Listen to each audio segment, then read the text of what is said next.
Nowadays, English is considered to be as one of the most influential languages in making global communication possible.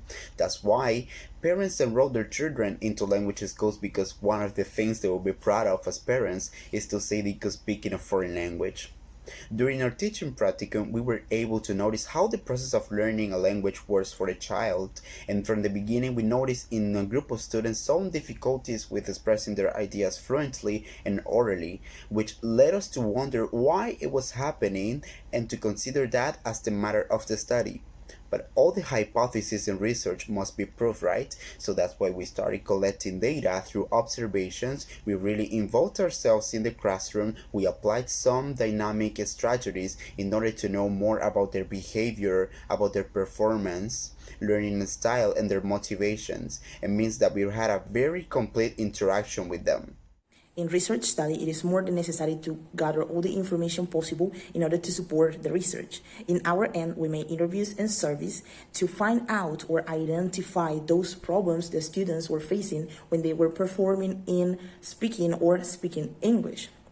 After we got all this information, because we are more a qualitative approach, we wanted to see in a deeper understanding what was happening with students. So after we got all the information, we analyzed it through codes and categories, and we were able to find a few things that were interesting during the process of interview and surveys. For example, some students decided not to speak English in the class, but using Spanish with their classmates, and even with the teacher, they were afraid of speaking English and they rather use Spanish.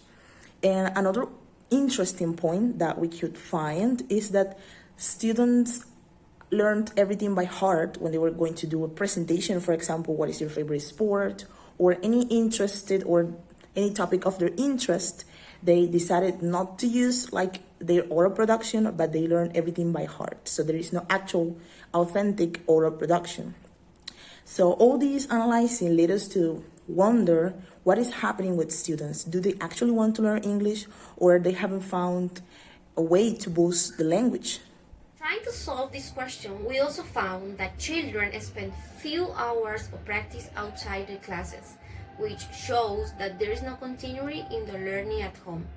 And they don't have much support because their relatives are not familiar with the language.